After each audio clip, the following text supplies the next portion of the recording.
Hey, Borge, where does coffee come from? Well, when a mama bean loves a daddy bean so much, a highly caffeinated stork drops a baby bean. So basically, that's how you get coffee. That's an interesting story, but did you know that there's this new source of coffee? Mrs. Bean, actually. So she's married and it's not just a Oh. random hookup. So Mrs. Bean, Ground and Coffee, sells locally grown beans from the Cordilleras and Mindanao, and they have very interesting kinds of coffee. You have Arabica, Sagada, and sometimes even flavored drip coffee, like mocha, caramel, and my favorite, butterscotch and Irish cream. But they're not only very delicious, but they are also very affordable. No, fair enough. You got me with Mhm. the Irish cream. That's a very curious flavor. In order to make it more affordable, you can have a discount code for our listeners at the PI podcast. The code is MRSBXPI. That's MRSBXPI. And that'll give you 15% discount voucher. You can get that in Shopee or even at the Facebook page where you can buy your own. And they come very, very quickly. Like they're very quick in delivery. So, how does that sound, Borge? They come very quickly, just like Daddy Bean. But that sounds great. So we advising our listeners to tune in to get more details about this. So, tara na, kapiyan na with Mrs. Bean. And now we proceed to our regular programming.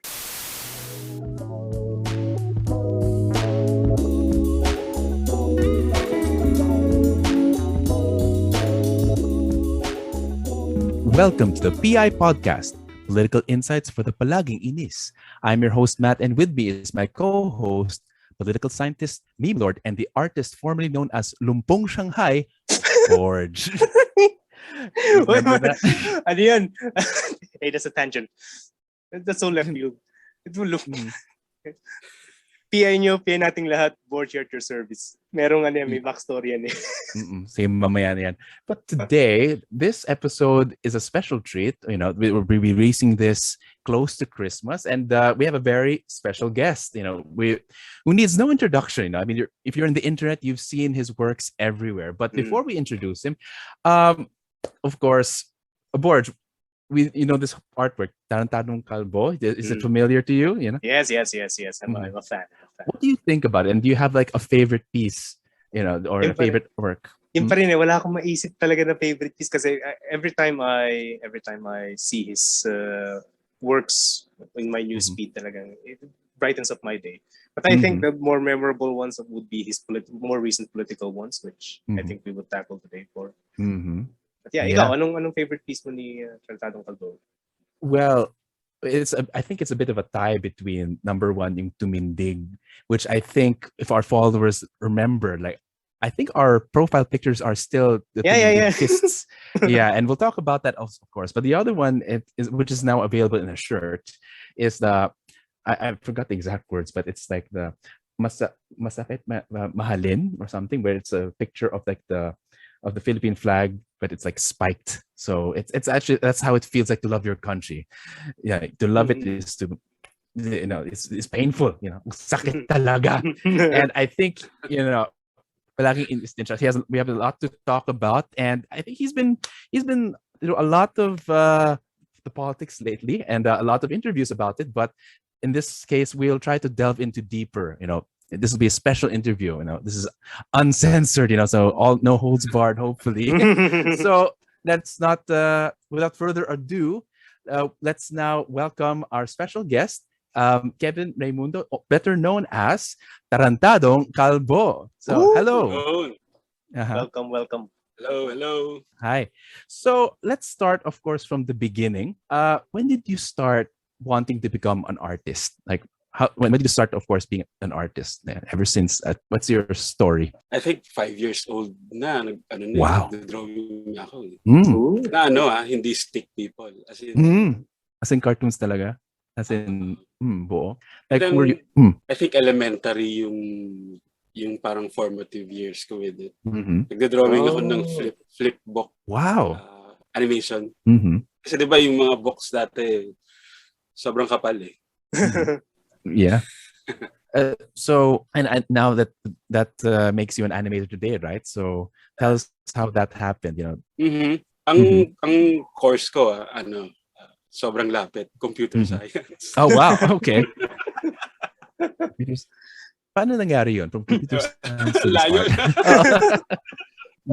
Pero after college, nag-train ako, actual training ng animation sa isang studio, Sun defunct na to.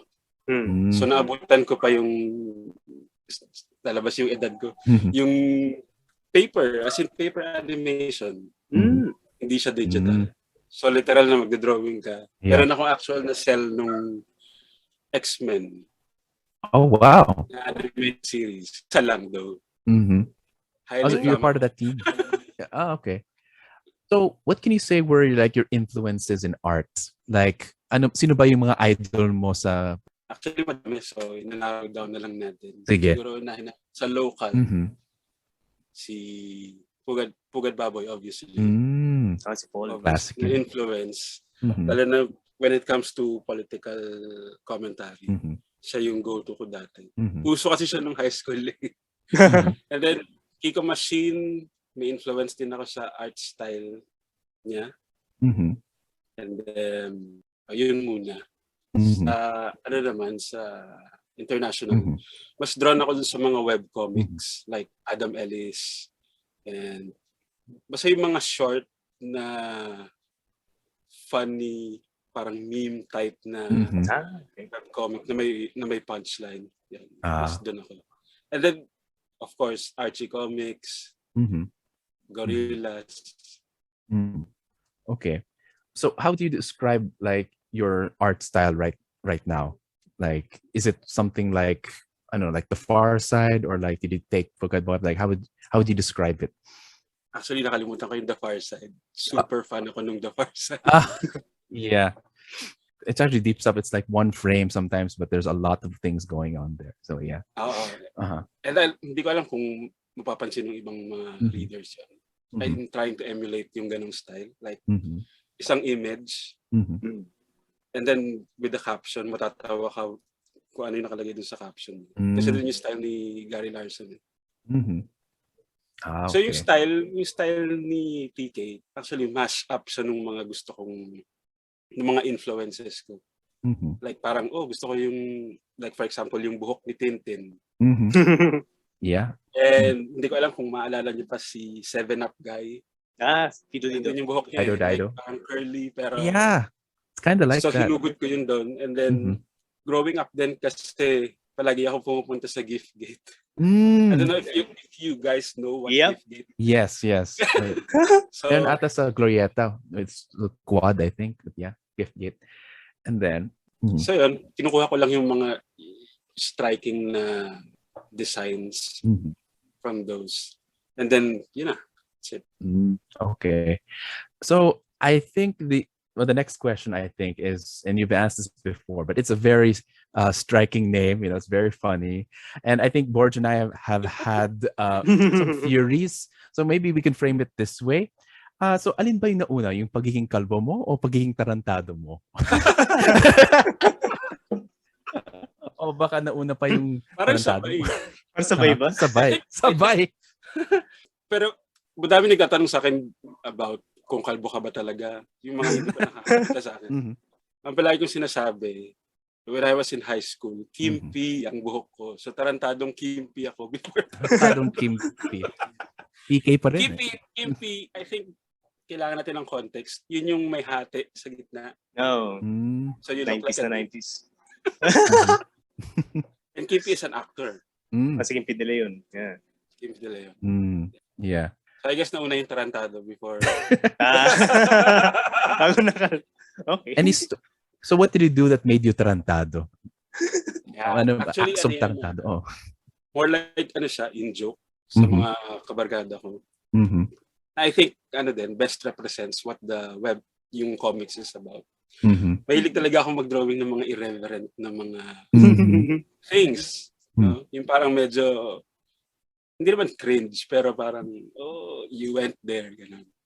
So parang ang hirip nila palagi is tarantado ka talaga. It's more of that. Doon ko hinugot yung part na yun ng name. Okay. Minsan pag tinawag kang tarantado sa Pilipinas, parang accolade yan. It's more of a praise. Actually, no? May Depende context sa, na ganyan. depende sa, sa context. Pero pwede din siyang derogatory na, tarantado ko talaga ba ito? Ganun. Could wear it with pride yung pagkatarantado mo. Yeah. So, and of course, we've looked at your art for a long time, and sometimes it's about different things. Sometimes things like, may nakita nga ako nung bata ka pa ata, and then there's this, you're in front of a electric fan, tapos you know, it was like so simple, but we all did that. Oh. As we all did that in front of an electric fan, but yeah. And then of course, there's also, we went to the political stuff. So perhaps can you explain to us like that transition from like the normal everyday stuff? Like you even have some art about dating, or just you and your friends, to all of a sudden political commentary. So can you explain how that happened? Paano nagsimula? Palagi ko sinasabi na yung comic page started na sobrang walang politics. Pero when I was browsing through it, medyo may na din, may hint, like hindi kasing dalas like ngayon na parang everyday puro political. Pero nandun na, kumbaga. Pero it came to a point, parang nag-pivot siya nung nag-start yung lockdown. And yun nga, like yung first speech, midnight speech ni P-Dots na the very infamous the kid is the kid. The kid is the kid. Talaga eh. Parang siyang biglang ching! Parang shit, I need to parang ito na yung magiging content nung artworks ko. Pero funnily, the funny thing is kailangan, parang para sa akin, kailangan ko siyang insertan ng sobrang non-political just to balance things out. Pero minsan na-whiplash yung mga tao. Lalo na yung mga bagong followers ngayon na parang, kunwari, for example, yung sinabi mo nga about the electric fan. Parang hahanapan nila yun ng context. Like, anong context ito? Yung electric fan ba represents P-Dudes? Ito ba yun? Sabihin ko, it's not that deep.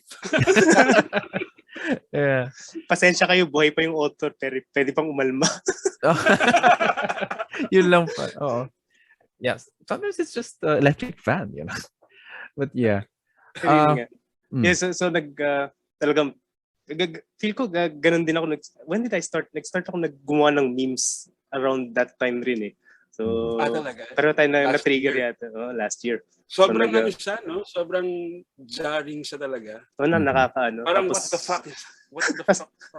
Napaka-helpless natin na-isolated tayo sa bahay tapos tarantado yung siraulo yung nasa gobyerno. So, gumagawa ako ng meme dati pero hindi ko pa napipirmahan. So, sinimulan ko siyang pirmahan during that time. So, pero talaga? Is this still ongoing? Yeah, ongoing pa rin. Yeah, ongoing. Pero wala pa akong page. So, nakadikit pa rin sa account ko eh. So, He is known as the spectator. Yeah, spectator naman ako. So, ang tanong ko lang, curious ako eh. So, gusto kong malaman yung thought process pag nakakita ka ng news na politika. Paano mo siya nako-convert into an art form? Actually, automatic siya eh.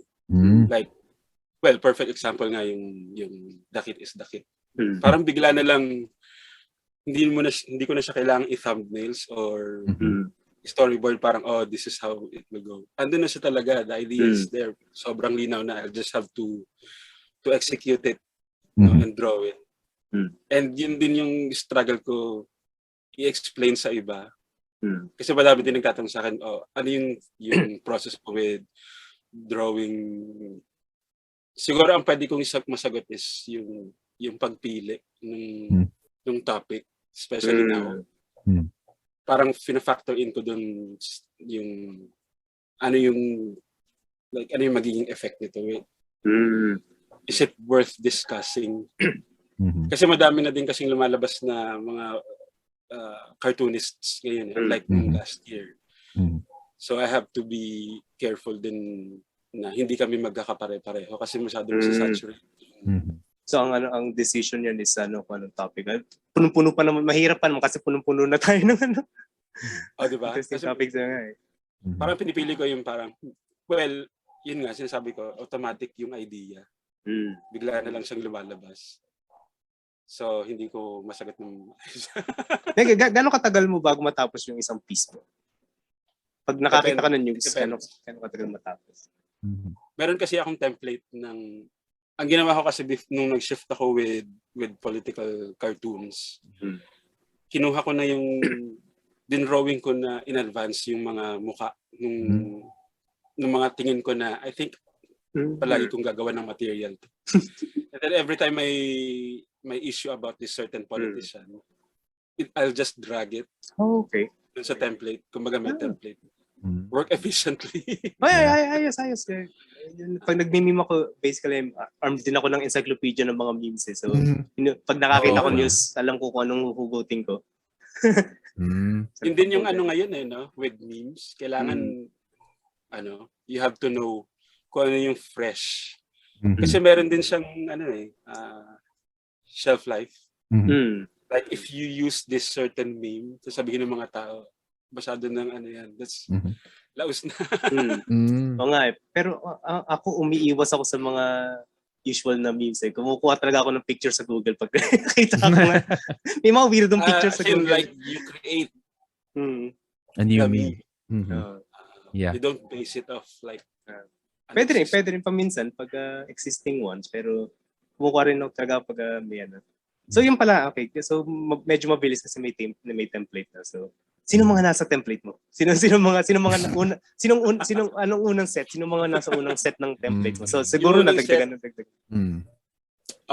Nadagdagan na. Pero yung unang set nandun si Mayor Belmonte actually. Oh, wow. Pero it turned out hindi ko pala siya magagamit palagi. Oh. Kasi medyo nagkaroon siya ng redemption arc. Redemption arc. Yung maganda. Oh. And then, sino pa? Si Bato was there. Si Bong Revilla. Ang pinaka nahirapan ako to draw was, sino to? Sino yung this old? Enrile? The oldest. Enrile. Ang hirap niya but because I wanted to, gusto ko magmukha siyang vampire. Yeah. That's one of my favorites actually. Vampire. I have to hit the look. Pero I want him to look like a vampire. So medyo nahirapan ako. I think it's one of the iconic ones. So good job on that. Yeah. I think yun yung mga first ones. So sa second batch and of course Speedwoods. Speedwoods na second. Pero yun din yung interesting kasi when I shifted to political satire, hindi ko kaagad siya din drawing. Kasi nung time na yon medyo takot din ako na parang ano kaya magiging kumbaga gine-gauge ko pa yung audience ko noon and dun din ako nag-start na mag-prepare na okay kung mag-mass unfollow itong mga readers na to, will I be okay with it? So yun, gradually ginawan ko din siya ng template. Yun nga with the iconic 3 dots dun sa nose. Palaging hinahanap ng mga readers yun. Hindi ko pwedeng tanggalin yung 3 dots. Okay. Ano pala yun? Kasi pala mga nadagdagan ng template. Madadagdagan pa yun kasi marami pa tayong kalokohan na mangyayari sa Pilipinas. Nadami na yun. Ang pinaka-prominent ngayon na politician, of course, si BBM. Medyo nagsasawa na. Nasasawa. I'm curious though. A bit of a tangent. Sino, like, who do you want to draw but you haven't drawn yet? Or di po pa na makuha or something? Meron pa ba? Meron ako. Shit, hindi ko nasa dulo ng dila ako. Can you suggest? Describe mo siya. Sino ba hindi ko na-drawing? Kasi na-drawing ko na si Ping Lacson actually. I haven't drawn him yet. Oh. Pero hindi pa siya nakalabas sa strips. Pero may naka-ready na ako na template. Okay. So watch out, guys. There's a Ping Lacson cartoon coming out. Susunod ka Ping. Kasi I plan to to release like parang infographic like ito yung mga candidates, ito yung mga presidential candidates natin. And then parang ilalagay ko doon, so ano yung claim to fame nitong candidate na to. Hindi, it's not formal, more of TK style, syempre. Medyo may roast.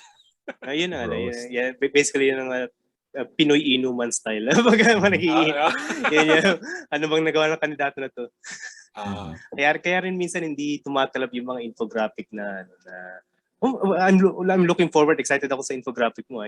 Excited ako. Mas magre-resonate yan sa mga babasa. Kasi usually yung mga infographics ang boring din. Boring basahin.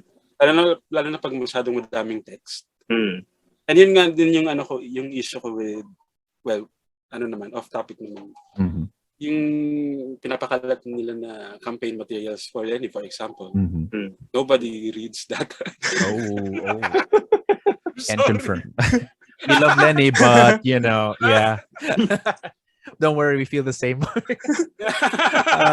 Yeah. Actually, I'm curious. With regards to back to your art, who do you think is your audience? Because from what I've noticed, parang halos lahat whether it be Jologs to Konyo or something. But who do you think is the most common TK Tarantadong Kalbo follower? Do you know that, or do you consciously go for these people or not? Actually, I can't tell kasi minsan nag-shift siya actually. Parang yung mga earlier works ko, I think konti na lang yung natira. Kasi yung iba doon, most probably mga DDS. I don't consciously think about it, yung audience. Parang it's more of, so ito pala yung demographic nung comics. Kumbaga, I don't, like, kunwari, kasi diba may area ako ng page, hindi ko tinitingnan yung insights, like, sino yung audience ko. Okay. Speaking of audience, let's go to the dark side of it. How do you handle the trolls or bashers? Nakakalat o bashers? Ano nung na-experience mo? Ano makikwento mo tungkol sa mga basher? Grabe. Siguro ikwento ko muna yung unang experience ko kasi medyo nakakatawa yun eh. Kasi mas patola ako before. Ngayon medyo like for example yung ngayon yung tinitira nila na post ko recently. Hindi ko pa binivisit yung comment section. Oh my. Yeah. Pero before nung mahilig ako mag clap back. Minsan to the point na walang sense yung yung sinasabi ko. I just nakikipagbardagulan lang ako for bardagulan's sake. Pero siyempre din may mga I've learned a lot. Kasi magto 2 years na din na I've been handling these trolls. So may mga observations ako, parang do's and don'ts, ganun. May na-formulate na ako na rules. Isa sa mga personal rule ko is I don't delete comments. Or I don't hindi ko kino-close yung comment section ko. Kahit na, sige, murahin mo ako or ano. Pag death threats, hindi ko pa rin dinidelete, but I do screenshot. Legal evidence, kumbaga. Legal evidence. Just in case. Pero kumbaga, free for all yun. Bahala kayo dyan.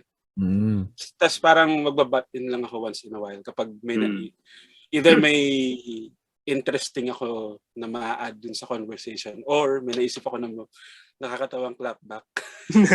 Okay. Sample. Sample. Ayan, si Matt, may magbardagulan yun. Talaga, sa Twitter ba to? Minsan. Well, ang that's wild not sa Twitter actually. Yeah. Huh? Well, wag na natin pag-usapan. Muntik na ako makancel kasi nag-away kami ng isang sa blue check mark pa siya pero parang yabang Oh wow. You read it. Well, yeah, but I'm like it's unimportant. Sobrang walang kwenta. But the point is actually I've also noticed recently that you're also active on Twitter. Maybe you can talk about how that's different from Facebook, if ever. Or like there's. Night and day. Oh, okay. Pero nag-iba siya. Before kasi yung Twitter yung parang ang tawag dito. Josihan ko. Like, Josihan. Kasi it's more of, kasi ang audience, iba yung dynamics with Facebook eh. Pag Facebook kasi parang you perform sa audience. Kasi 'di ba, yung post mo and then the comment section below. So parang regardless kung ano yung opinion nila dun sa piece mo, the center pa rin is yung piece mo. Kumbaga, unlike Twitter, nag-iiba eh. Kunwari, you said this thing, and then someone would quote retweet you. Tapos meron siyang answer dun sa sinabi mo. And then, yung subject, yung focus can be shifted dun sa reply. Okay. To your, diba? Mas level playing field kasi yung Twitter.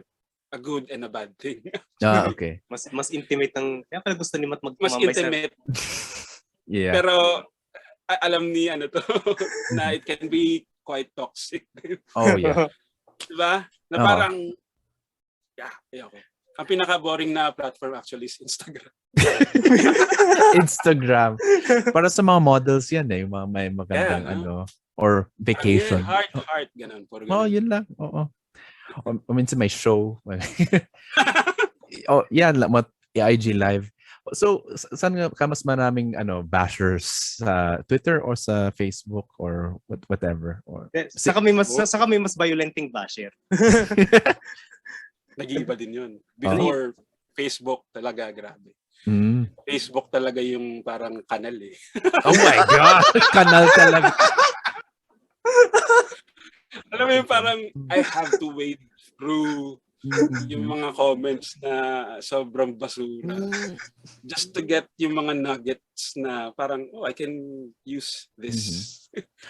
Parang sensible comment. Pero lately Twitter yung medyo Wait lang, break muna sa basura. I'm curious though. Do you have a favorite comment from a follower or a admirer, or maybe like, do you remember any comment? Do you appreciate it? That you appreciate it, or maybe even the na-appreciate ko yung mga messages na parang sinasabi, hey, you're doing a good job. Kahit na yun nga, ang daming umaatak sa'yo, parang you still held your ground. Mga ganun. Yeah. Sayang lang hindi ko ang dami din kasi. So I can hindi ako makabunot ng isa. Pero yung mga ganong type of messages, sobrang na-appreciate ko yun. I suppose anyway, that's why you have these rules na hindi mo dinidelete kasi makukuha mo yung good and bad actually. Is that wait, binaalala ko. Oh, okay. There was this one ex-DDS. Oh. Very special. Parang sinabi niya dahil dun daw sa page ko, parang nag-shift yung ano niya, like hindi na siya DDS. Wow. Because of my page, no? And then may parang sabi niya, ano dito? Former, I forgot yung exact na word niya. Dating, sabi niya sa comment section. Yung specific na term. And then someone may nagtanong sa kanya. Actually, I turned this into a comic. I don't know if you remember it. Parang tinanong sa kanya, wait, can you clarify? Is it dating? Duterte supporter o dating? Kasi di ba the way it is spelled? Oh yeah, dating or dating. Oh no. Okay. Wala no. I found that one so fun. Naka-appeal ka sa sense of humor ng mga Pilipino, which is ganun talaga magano. These are of course unexpected, no? But do you have really like a goal as an artist, or do you just bake? I mean, may mga agenda ka ba? Or actually wala. to be honest. Kasi the way I treat my page, it's more like a journal kasi. Like parang ano siya, ano tawag doon? Dino-document ko yung what happened today, gano'n. Aside from yung mga throwback ko na Baby TK na. Wala, kinukwento ko lang what happened today. And then pagka binalikan mo siya, like for example, pag binabalikan ko yung mga posts ko last year, right, naaalala ko, so this one, ito yung nangyari nung time na yan. It's more of that. Wala akong parang villain going to. Wow. Goal na mag-convert ng tao. Oo, wala. But since you became you became a political artist, or you're identified for your political works, have you become more political has it changed you politically, or has it stayed the same, or mas naging political ka ba dahil sa pagpasok mo sa political art? I think so. I think you can say that. Mas involved ako with, like for example, may mga kinokolab ako na calls to action, or like calls for donations, or like they need to amplify this specific message. So yun, mas naging involved ako with them. So you can say that mas naging political yung ako. Bumabalik naman din. Yeah. Speaking of your politics, I think one of the biggest ones, and we can talk about this now, is the Tumindig campaign, wherein it's just an image of the fist, where all these other fists were bowing, and siya lang, isa lang yung nakatayo, tumitindig. And then, of course, eventually people started, doing their own versions. We did our own version. So, a few months have passed, some people still have it up, pero parang medyo malayo na, lumipas na. Yeah. But in retrospect, what do you think about that campaign, that made you in a way more famous even? So, and then maybe looking back, what do you think about that moment? Looking back, bittersweet yung bittersweet. Why? Yeah. Well, unahin mo natin yung positives. I can't deny na Tumindig opened doors for me, like aside from the interviews, and parang nagkaroon ako ng avenue to amplify yung, kasi even before Tumindig, I've been part of this organizations na who are helping, like for example, the farmers. So parang nagkaroon ako ng leverage, kumbaga, to help them amplify their messages. Yan. Pero yun nga, conflicted ako with handling fame actually. Kasi sobrang introvert ako talaga. Pag napanood niyo yung mga interviews ko, sobrang awkward ko talaga to speak. Hindi talaga ako sanay with public speaking. And I think yun din yung reason kung bakit Comic King yung pinili ko na kasi I don't have to be in front of the camera, for example. So nung biglang sumabog yung Tumindig, kasi talagang dayanig yung yung sense of reality. Sobrang surreal niya talaga eh. Kasi parang nung nag-trend siya, sunod-sunod na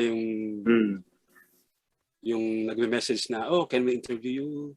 Parang for this article, and then I'll be guesting sunod-sunod everyday, may guesting sa mga schools, ganyan. And then although thankful naman ako for yung mga ganong invites, nakaka-drain din siya talaga. I guess, alam niyo naman yung experience. Ako personally, pagkatapos ng every Zoom meeting, as in talagang ubos na yung social battery ko. Gusto ko na lang matulog. As in, I need to decompress for the whole day. Yeah, I know that. And then, yun nga, and yung mga attacks niya sobrang lala. It came to a point na yun nga na docs. Kasi before Tumindig hindi pa ako lumalabas in public eh. Yung personal account ko sa Facebook naka-private siya. So I made sure na walang lalabas na pero yun nga nakahanap yung mga trolls. Parang they found my wife's account on IG open. So hindi ko siya na-overlook ko yun. And then kinuha nila yung mga photos ko doon and then ayun na nilagay na nila sa mga memes, nilagay na nila ako sa kung saan man, nilagay nila ng poop or okay. Ang lala talaga. As in, after, di ba, Tumindig, I posted it. And then, nag-trend siya. So I created another follow-up to that, yung everyone is joining. Di ba nung una isa lang? Yes. And then yung next post ko, lahat na. Parang lahat sila nakatindig na. Halos lahat ng comments, puro mukha ko yung lumabas. So it's very overwhelming. Parang, shit, I'm done. Parang kakasira ng privacy. Oo, sobra. And then meron pa nag-pretend na ako using my photos. A poser. Ang tawag yun, identity theft.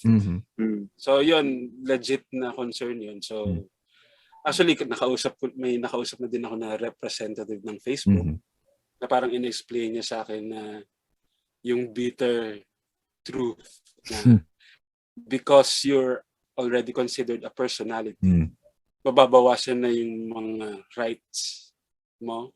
For example, in-explain niya sa akin like for politicians, wala kang habol kapag if they insult you, ganun. Walang bearing yon as compared to a private citizen.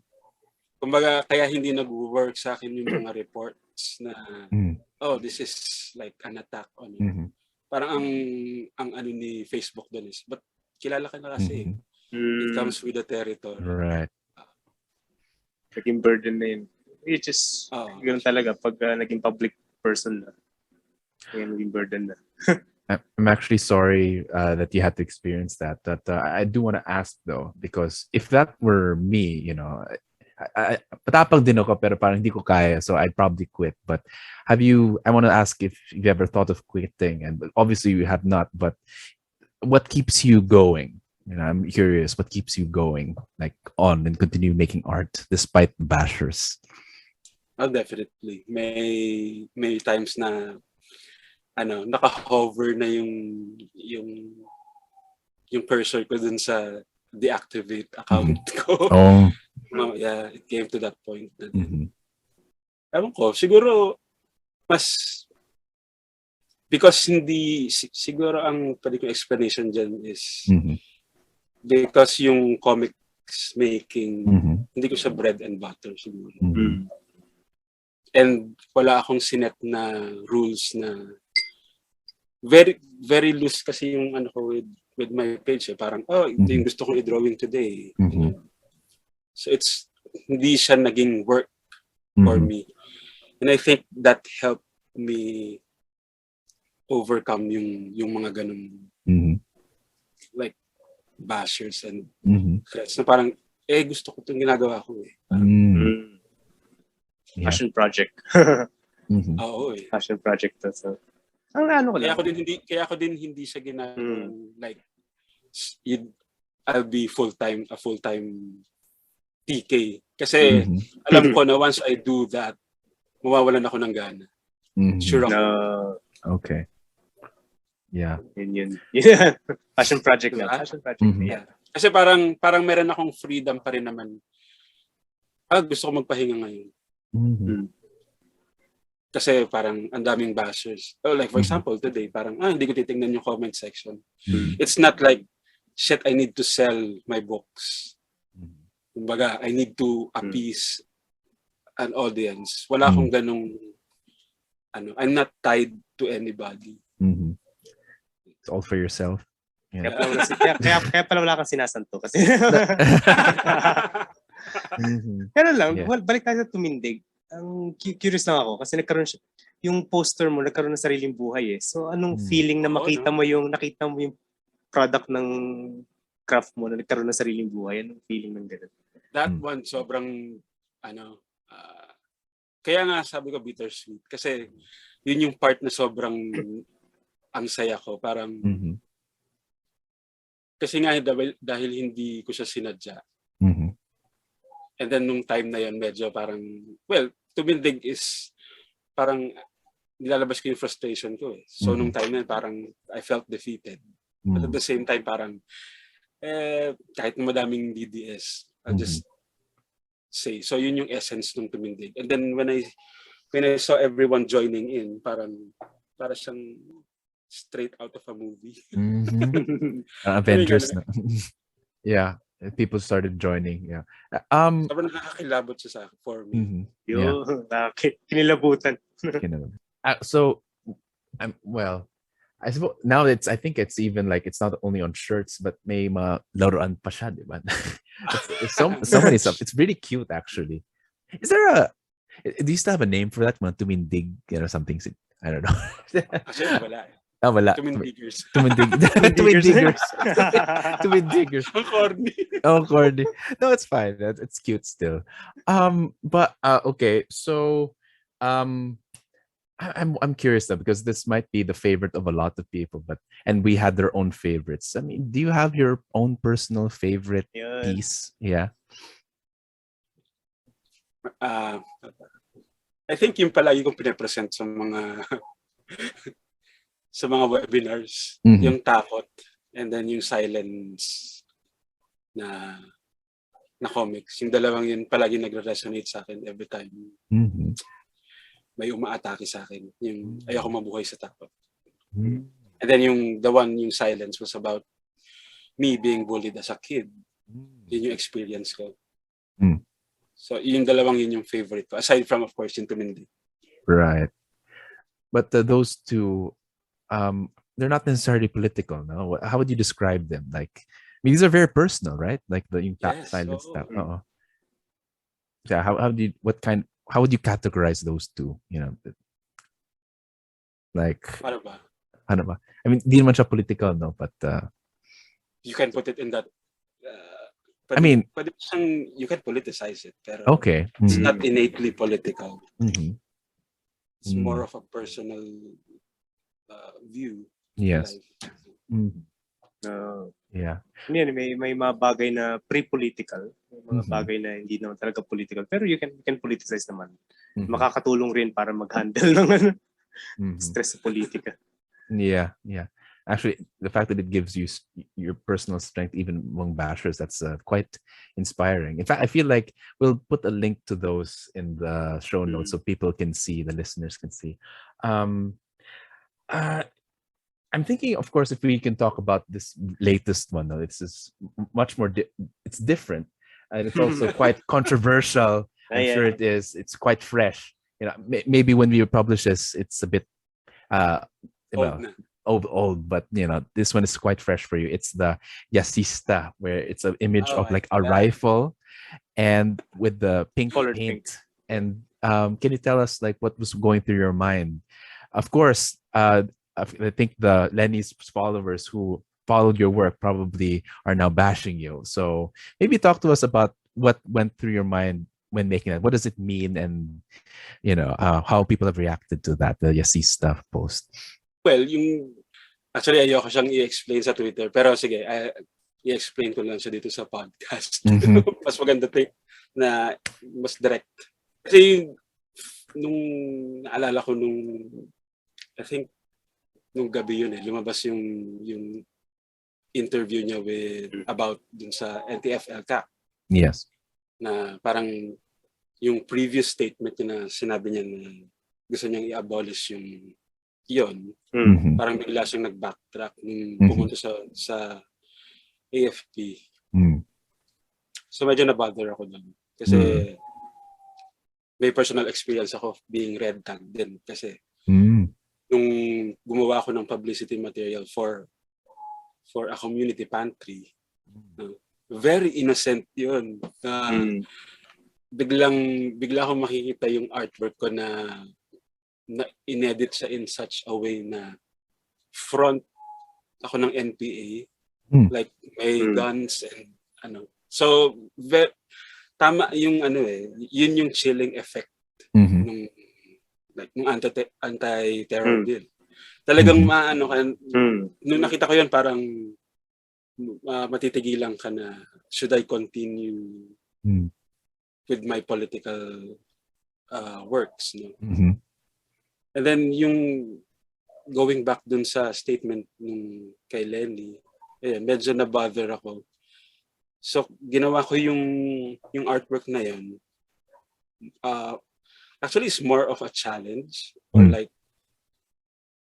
a question, like, are we okay with this? No? Kasi 'di ba yung nasa drawing, like may rifle, yes, then parang pinipaint over ng pink na pale. Pero I did it in such a way na hindi siya completely covered in pink. So ang meaning nun is wala pa naman hindi pa naman panalo si Lenny. So it's not final and the paint is not dry. So hindi pa siya set in stone. Pero parang ang sinasabi ko is parang warning na baka dito papunta. And then I want people to comment on it actually. Kumbaga purposeful.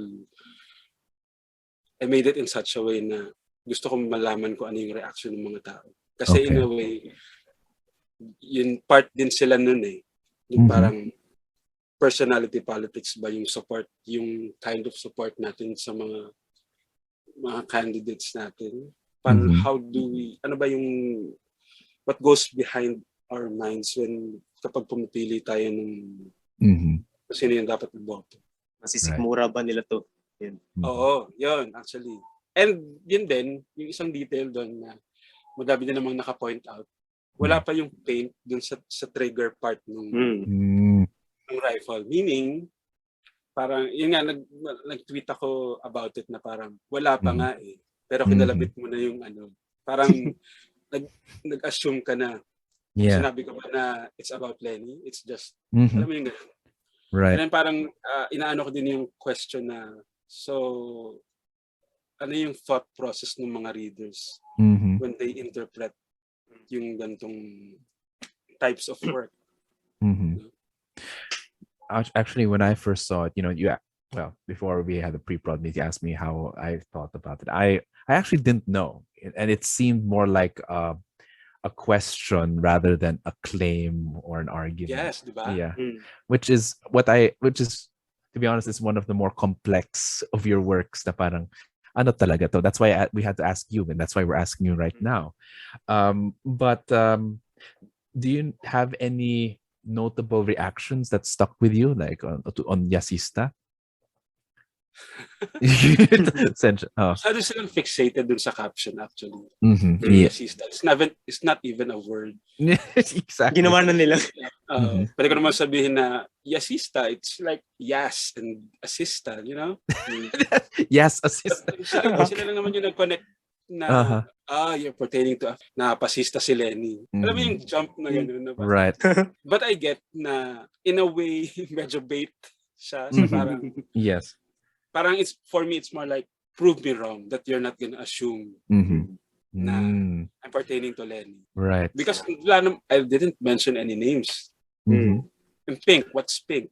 How parang para sa inyo ano yung pink? Diba? Masyado yung ina-attach yung sarili niya to a color Yeah.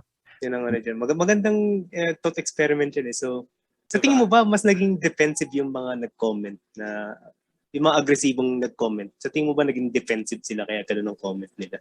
I think so. Madami din naman who came to my defense. Parang sinabi nila, here's what I think the piece is about. And ang daming interesting na discussions about it. Isa lang, ano bang standout? Ano yun?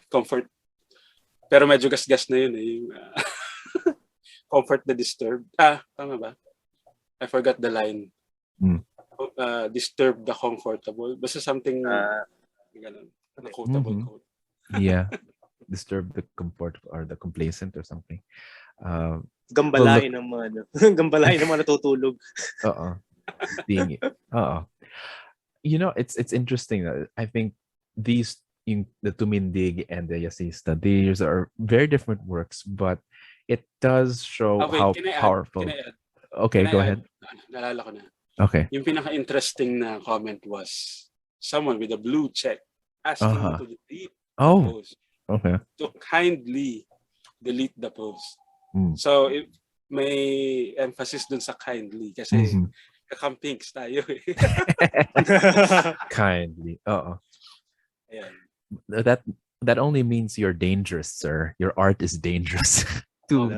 Yeah. No, in a good way, to be honest, because it challenges people to think. It makes you ask, like, ano ba talaga to? You know, and that's some of the best power of art, that challenges your world. I don't want to preach to acquire na parang, yes, we go with Siyempre, we have to question things. And for me kasi, hindi ko naman sinasabi na lahat ng mga works ko is always on point. No? Para sa akin kasi, it's more of a learning process. Like, parang hindi naman natatapos yung learning. Yung mga pinost ko before, looking back, parang iba na yung perspective ko dun sa artwork. So sa tingin mo ba, yung mga political works, political art, based on your own experience, ang trabaho ba ng artist o political satirist? Ayun na tayo political satirist. Ang trabaho ba ng political satirist ay salpakan ng question mark ang mga bagay-bagay? I think so. Question, mas maganda sa pag-question. Not obviously like may nakalagay doon na, what do you think about this?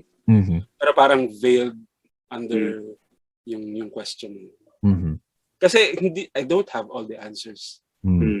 May mga sinasabi din kasi yung ibang mga readers na natututo din ako eh. And yun din yung gusto kong ma-realize, I think. Ewan ko kung nag-guess nila yun. Kasi may tendency kasi yung mga readers to put mga artists like me sa pedestal na parang, you're the bearer of this, ikaw yung tumindig, you can do no wrong. And then magugulat sila kapag biglang, bakit may Yassista? Alam mo yung ganun? Medyo may pagka-messiah complex. Messiah complex pa tawag doon. Messiah complex, yeah. Messianic complex. But the complex is, tingin sa sarili mo, ikaw yung messiah. But people project you, their messiah, you as the messiah. Parang Life of Brian, alam mo yun. Parang, he's the messiah. Alam mo yung Monty Python? Yeah. I'm not yeah. So, I don't know. I mean, that is an interesting thing, and then you you change move, and make them think again. So I think it's a positive thing. It keeps people thinking and active. So yeah. Ganun talaga dapat for political satire. We exaggerate things para magsalpak ng question mark. Yung tradition ng political satire. Tama. Hindi siya pwedeng like okay lang na statement. Kailangan siyang exaggerated. I think para din mag-drive home yung point. I don't know if that makes sense. Pero people think na because you're exaggerating, you're crossing the line. But yun talaga yung nature ng satire eh. I think na-hurt lang tayo kasi yung nasa turf na natin yung mahirap kasing lunukin ng question mark. Mahirap murahin ng question mark. Lalo na pag malaki, mahirap lunukin. Hindi kagaya ng exclamation point pag sumisigaw ka, diretso lang sa lalamunan. Diretso lang. Yeah. My next question though is, you said you have rules with your page. Do you have rules for your art? Like, for example, are there things that you will not do or touch, for example? Or may sinasanto ba siya? May sinasanto ka ba? Yeah, but like what topic wise or like topic or like what can I show or not show? Something like that. I can't show like I try not to show kapag sensitive yung issue, like someone got killed. Actually, nagkaroon ng issue yung isang comic artist dito, pero hindi ko na in-name. No? Like, he actually showed yung scene of the crime. And then yung blood puddle, it's shaped like a Christmas tree. Oh my goodness. It's super tasteless. I see. Kapag ganun, I try to, parang ang style ko dyan is, pinaglalaroan ko yung text, yung iconography ng text. So, hindi siya, medyo separate siya dun sa graphic na literal na, pinatay si ganito. May ganun akong sensibilities. And siguro hindi ko din very careful ako kapag it's, for example, sexual abuse or ganun. Not naman I steer clear of it. Pero kapag kailangan, if we have to address it, kailangan kong i-double check, triple check, alam mo yung ganun. Kasi it can be triggering to some people. Pero as to like yung mga political personalities, parang wala. Sila nila nga yung yeah. So in other words, if you find something is wrong, you would criticize. You won't how you say, stop yourself if kahit si Lenny yun or something, whoever. No? Dapat eh. Pero may konting I think effect din yun ng cancel culture eh. Actually, nung ginawa ko yung piece na yun, which is very careful, no? I made sure na it wouldn't be explicitly tied to any person. So it's just a rifle and the color. Hindi mo siya pwedeng i-attach kahit kanino. Yeah. It's very abstract. Pero talagang line between the art piece itself and reality. So they should not di dapat sila pareho. So there's a difference. Yeah. There must be a difference. Minsan rin pag when I make memes, I make it to an extent na lahat ng klase ng supporter matatamaan. Parang pillbox, no? Kahit sino matamaan, bahala kayo dyan. Bato-bato sa lang. I don't know if hindi ko alam kung member kayo ng mga meme groups like memes out for Duterte. Ay. Are you a member of? Nakakatawa yung super off pero super funny. Follower. A political circus of the Philippines pa yun. Verging on politically incorrect na yung sa So, I suppose just a few more before we wrap this up. So, maybe if you, perhaps, is there something you can say that can wrap up like what your view of politics is like right now and your role in it? Like, do you consider yourself a political artist? O nakataon lang na minsan you feel political? Ano si Tarantadong Kalbo bilang mamamayan? Mamamayan, pagkamamayan mo. Mamamayan. I think mas apt. I think mas gusto ko pa to call me na mamamayan lang than representative of, like I am the go-to. Kasi people keep saying na ikaw na yung like throwing accolades sa akin. Medyo hindi ako comfortable with that. Lang ako, like katulad nyo na mahilig sa inuman, ganun. It just so happened na I like to tackle yung mga social issues na ganito. Kabarkada lang ako. Yeah. I don't want to preach ideologies or ganun. Pero may sense of responsibility ka naman as a mamamayan. Yeah. So, paano mo sasama? I still follow the rules. Citizen pa rin ako.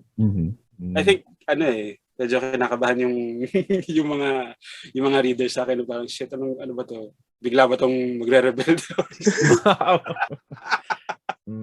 Well, to be fair, I think that I've seen comments defending you, like, well, it's not you're just saying your own opinion. Like, just talk to Lenny about it. It's not, the problem is not with Kalbo or TK. It's So I think there are people that you inspire.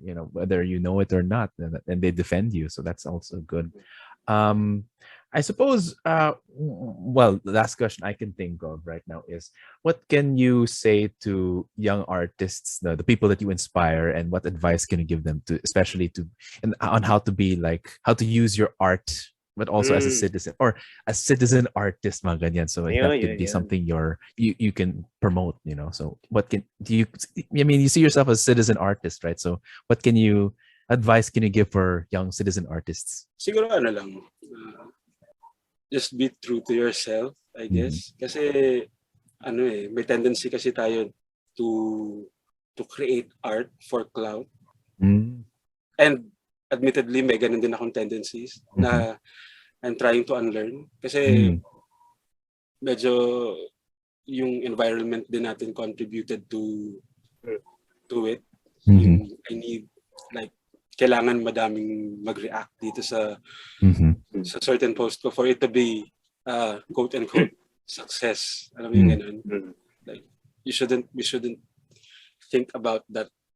Hindi dapat yun yung priority natin when it comes to making artwork, especially if it's social commentary. Kasi it's a slippery slope. Delikado siya na it's very addicting actually. Once you get hooked, palagi mo na siyang hahanapin na parang, kunwari, nag-trend to. Like for example, Tumindig. Sobrang nag-trend, no?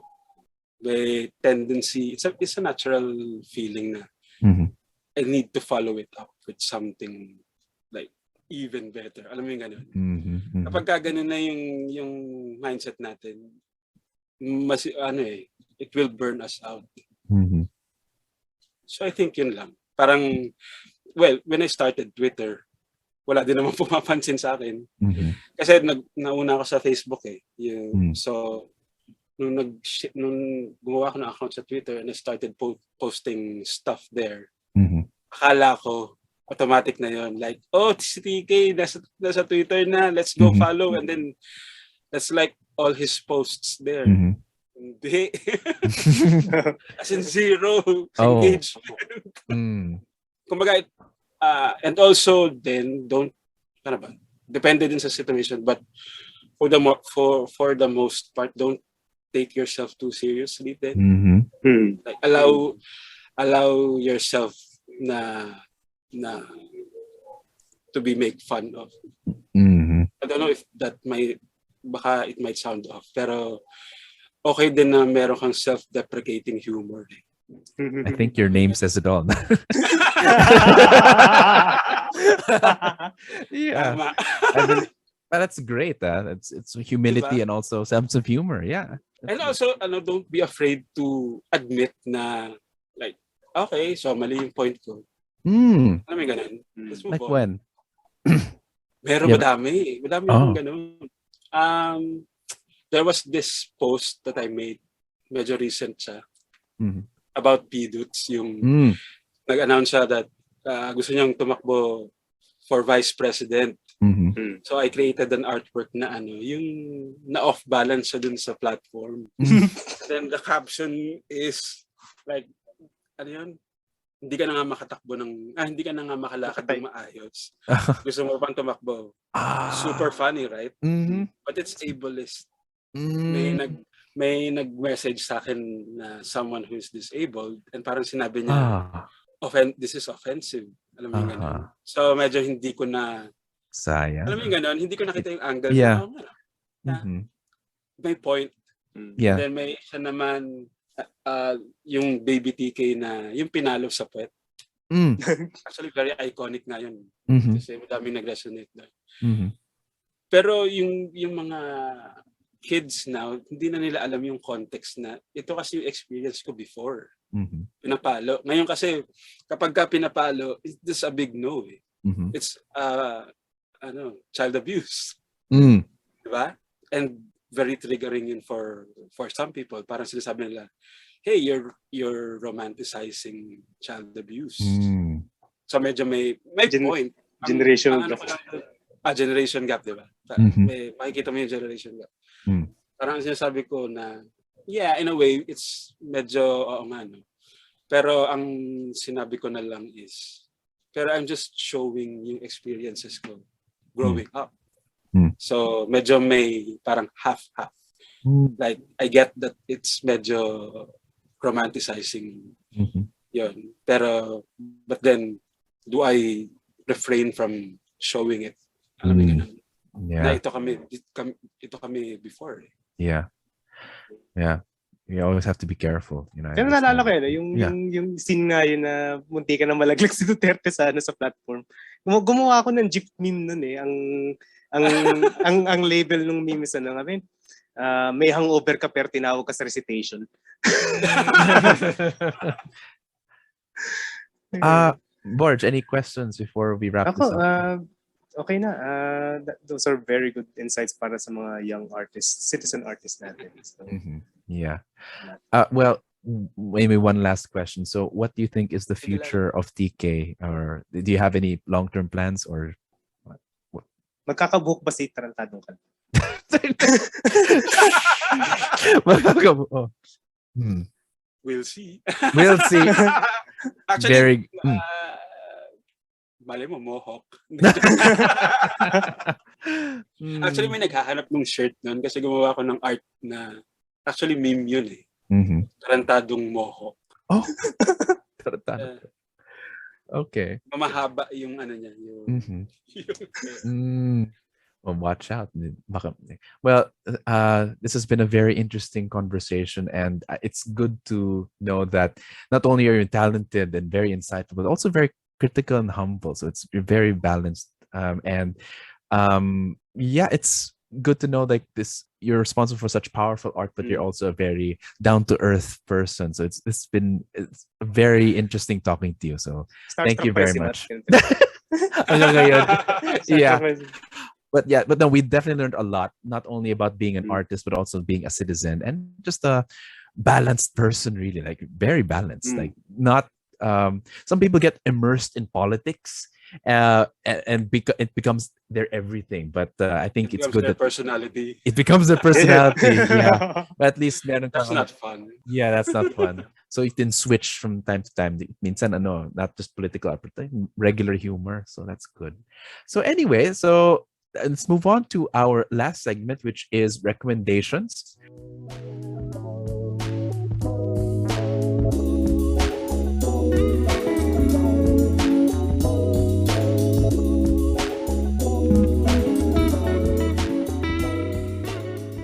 Where all of us recommend something, whether it be a book or a movie or a song or whatever, that can help share a piece of ourselves, but also something that is related to the conversation we had today. So the guest, TK, do you have anything to recommend for our listeners? Maybe something that also inspires you. All right. Puro mga webcomics. Ang ina-recommend ko na book is Fangs by Sarah Anderson. Actually, siya yung artist ni Sarah Scribbles. Big fan ako niya. So it's a vampire and werewolf love story. But it's not Twilight. Parang okay, bibili na ako niyan. You got me at not Twilight. What's that? Not Twilight. Oh. And then for movies, ang i-recommend ko is, I don't know if you've watched One Cut of the Dead. Have you heard of that movie? Sorry. One cut. One cut. One Cut of the Dead. Okay, what's that about? It's a zombie movie, but it's not a zombie movie in a typical sense. Highly recommended. It's super funny. And if you watch it, magigets nyo why na it's very TK. Very TK. Okay. I'm excited. I'll watch it. Yeah, definitely. One Cut of the Dead. Is that a recent or medyo luma na? It's a Japanese movie. Japanese. Okay. I'm not sure kung saan streaming services mo siya pwedeng panoorin. But it's worth checking out. Hahanap naman yun. Yeah. It actually says in your Twitter handle, you're also a cinephile, so I'll definitely take your word for it na it's quality. Mahilig ba kayo sa horror movies? Not really. Not really, but Selected. good horror. Sometimes, minsan. Oo. Well, technically, it's the movie. Hindi naman siya horror. Parang the zombie is just tacked on. But it's more... Parang Shaun of the Dead o di naman? Parang. Oo, parang. Okay. Pero iba pa rin eh. Basta. Sige. That's a good promotion without spoiling. That's good. Thank you. Okay. Borge, what do you have to recommend? Di lang, meron pang iba. May tatlo pang movie. Di ba 4 na movie ang re-recommend ni TK? What? 4 na movie ba? Hindi, ano ba? Di ba sabi mo 4 na movie? Sige. Well, have you watched Dune? Dune? Di pa. Nasa drive ko pa. Ay, di ba? Nandyan pa. Diyan pa siya. Actually, haven't watched. Alam mo, ano to? Sobrang konti ng time ko to watch mga series. I haven't watched Squid Game. So, pero tayo. Alam mo yung ganun? Like, it's there, pero parang I keep pushing it. Papanoorin ko siya eventually. Yeah. It's very iconic though. I sometimes I imagine and waiting, kailan kaya maging may TK na version of Squid Game, diba? The fan art. It's cute, yeah, actually. Yeah, you've seen the cosplays, diba? The costume, the masks. It's cute, yeah. Kahit nakakatakot din, diba? Anyway, so it's really good. And then, ano pa? Meron pa? Siguro, na lang. Recommend ko na series. Pero medyo luma na to eh. Sharp Objects. I don't know that. It's an HBO series. Pero medyo slow burn to. Pero parang drama thriller. Ano pa ba yung na-enjoy ko recently? I think yun na. That's it. Okay. Well, that's a lot, extra for this Christmas special, para magwa sila sa Christmas vacation. So, yeah. Okay. Ikaw naman, Borge. Our topic right now is on art and politics. So, since Tarantadong Kalbo ang ating guest, so isang documentary on isang tarantado rin. But the documentary is ang title is The Medici, Godfather of the Renaissance. One of the episodes focused on Michelangelo. So yung love-hate conflict niya with the Medici family. The Statue of David was actually, he created it as say fuck you to the Medici. So kahit na Medici family nag-sponsor sa kanya. So it was the Medici family was his patron. So Michelangelo was a Republican. So he hated the very family that more or less patronized him as an artist. Tapos the Sistine Chapel was also made to an extent a spite to the Medici.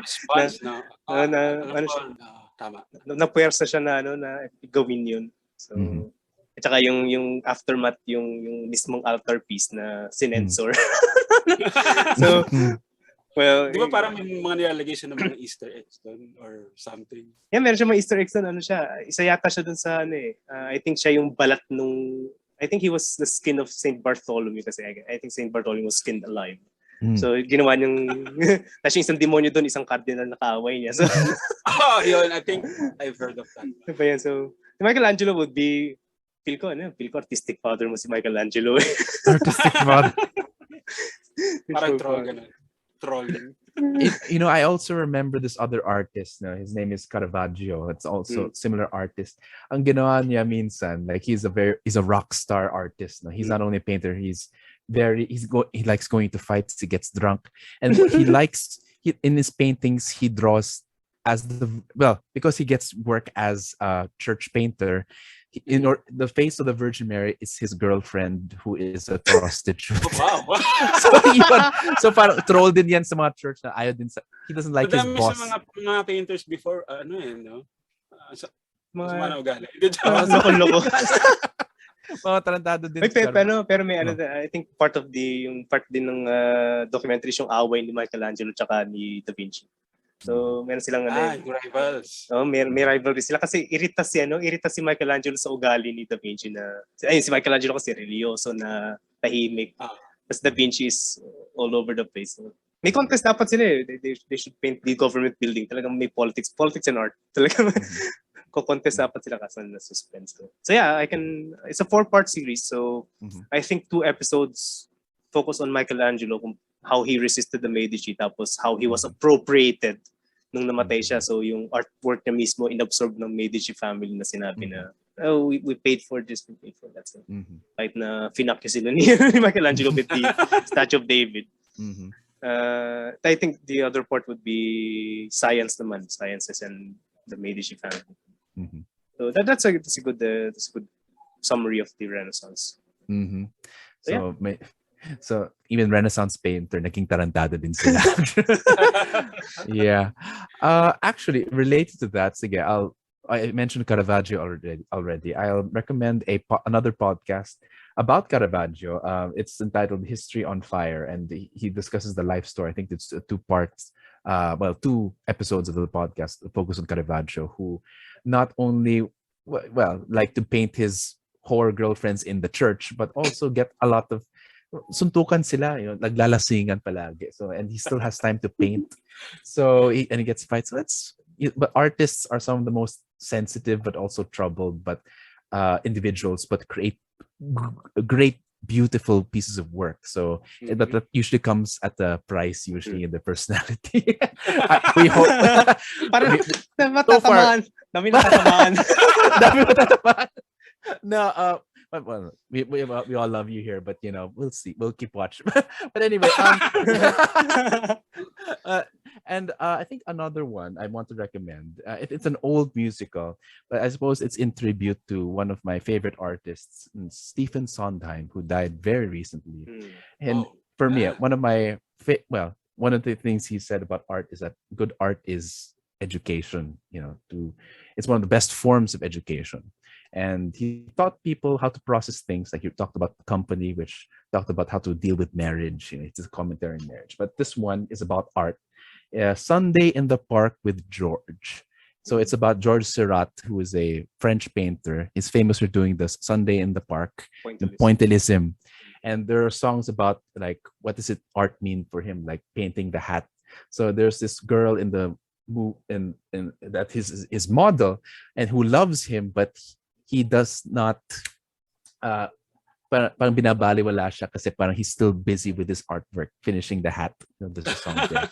So yeah, which sayang lang. I mean, and then there's the best song for me there is Sunday, wherein it's the characters in the painting singing about them being immortalized forever. So it's like, imagine if like your characters, TK and all that, start singing and they know they're going to be immortal forever. So it's like that Sunday. So it's beautiful. I don't know. For me, it's beautiful. So go watch it. It's a good commentary on what art is. So it's about somehow being immortalized and put in a museum. And it even like talks about, it shows 100 years from now they're still talking about the same painting. So yeah, that's wow. Yeah. There's even a version with Jake Gyllenhaal playing George Seurat. So yeah, he's a good singer by the way. See Jake Gyllenhaal. Nasa YouTube lahat yan actually. So you can watch the entire musical on YouTube. So yeah. Okay. So that Can I add 2 more? Sure. Una ka. Podcast, yung paborito kong podcast aside from PI podcast. Yay! Yeah. The second favorite ko na podcast is Lore. I don't know if you've heard of that. By Aaron Mahnke. It discusses technically historical yung dinidiscuss niya. Pero medyo may more on the supernatural side of it. Very factual yung format. Pero it's super creepy. Okay, Lore. And then for a YouTube channel, have you guys seen Nerdwriter? Nerdwriter? Di pa. Si ano ba to? John Green? Medyo video essays. Makes video essays. And he touches upon subjects like, for example, yung mga painters na sinabi niya. I think dun ko din nakuha yun eh. Doon ko nalaman na medyo may pagka-trolls nga ito. Yeah. Very interesting yung mga topics niya, like for example, bakit boring yung Marvel Cinematic Universe? What makes their movies so generic? May ganun siya mga analysis. Nerd writer. Yeah. Magaling siya. Dinadissect niya. Iba-ibang mga topics. So yeah. May isang dagdag ako based sa... Grabe! Isa lang, kasi naalala ko, again, yung isa sa mga advice ni TK dito sa ating mga young citizen artists na just do it for the love of it. I remember the movie. Yeah, I remember the movie At Eternity's Gate. Yeah, yan. Yes, Willem Dafoe. So Vincent Van Gogh, again, just to dispel any myths na depression can lead to good art. No, it doesn't. So Vincent Van Gogh was more productive when he's recovering. Pero he did everything, for the love of it. And that's the difference between him and Paul Gauguin in the movie, kasi Paul Gauguin was searching for fame, but Vincent Van Gogh was to an extent driven by his sense of finding God in beauty. And doing it for the love of it. Yeah. That has one of my favorite lines ever. Like, siguro motto ko na, that's my personal motto. It's always say thank you for the things you find beautiful. Everything. So, yeah. So, with that, thank you very much. Thank you, TK, for the wonderful, generous conversation, the generous recommendations. Do you want to promote anything? Like, of course, your page or what else? Yeah. Okay. Nag-release ako ng 4 shirt designs. I'm not sure if bibilhin pa siya ng mga pinglawans, pero I ordered my bundle. So Yay! It's coming. Yeah. Susunod ako. Yeah. Collab ko to with Linya Linya, official TK merch. Aside from dun sa Tumindig na black and blue shirts. And then, meron din akong book. 2 volumes na yung na-release ko. Self-titled Tarantadong Kalbo na books. And that's it. Great. Okay. Nice. So yes, definitely one of our most memorable episodes ever, and there's a lot of things to recommend. We've recommended a lot of things to check on. So pwede mag-part 2, no? Part sana, please. Yes, we'd be happy, definitely. And yeah, so if ever need gifts for Christmas, consider buying your friends and family the Tarantado Kalbo t-shirts or even the book. And of course, buy for your DDS and for the DDS perfect gift. Perfect gift for DDS BB. Or the psychologist. Even the kakampigs. So yeah. I'm just kidding. Yeah, of course. Wala talagang bumili. You didn't live up to your name. Yeah. Okay, so that is it for this episode. If ever you have any questions, please send us an email at pipodcastph@gmail.com. You can find us at YouTube, Spotify, or Anchor. But until the next episode, magandang gabi, mga kapiay.